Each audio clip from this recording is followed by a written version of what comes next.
વાક્ય number 161 decrease the speed, ઝડપ ઘટાડો. કોઈની પણ પંખાની ઝડપ ઘટાડવી હોય કે વાહનની ઝડપ ઘટાડવી હોય, ડિક્રીઝ કરવું એટલે ઘટાડવું. ડિક્રીઝ ધ સ્પીડ, ઝડપ ઘટાડો, ઝડપ ઓછી કરો.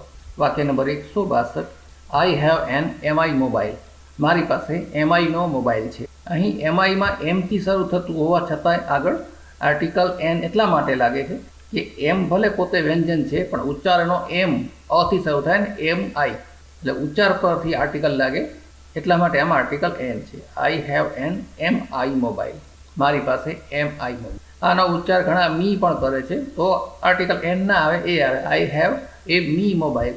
જોકે એ સાચું નથી, આનો ઉચ્ચાર એમ આઈ થાય એટલા માટે આર્ટિકલ એન આવે.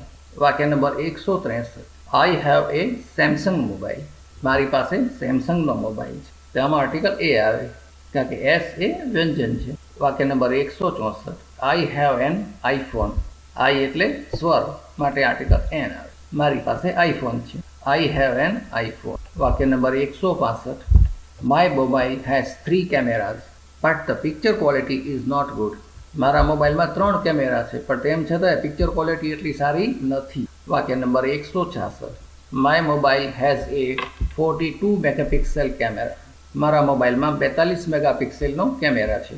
આપણે સામાન્ય રીતે કેમેરો શબ્દ વાપરીએ છીએ જે સાચો નથી. એક વચન કે બહુવચન કેમેરા જ બોલાય, કેમેરો ના બોલાય, કેમેરા. એટલે મારા મોબાઈલમાં 42 મેગાપિક્સેલનો કેમેરા છે એમ કહેવાય, કેમેરો છે એમ ના કહેવાય.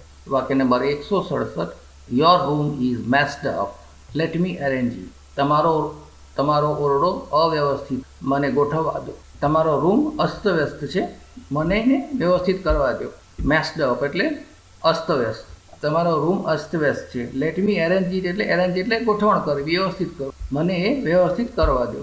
વાક્ય number 168 this fan max a loud noise while running, આ પંખો ચાલતી વખતે બહુ અવાજ કરે છે. ભાઈ હવે કામ કરે તો અવાજ પણ કરે, બરાબર ને? તમારું શું માનવું?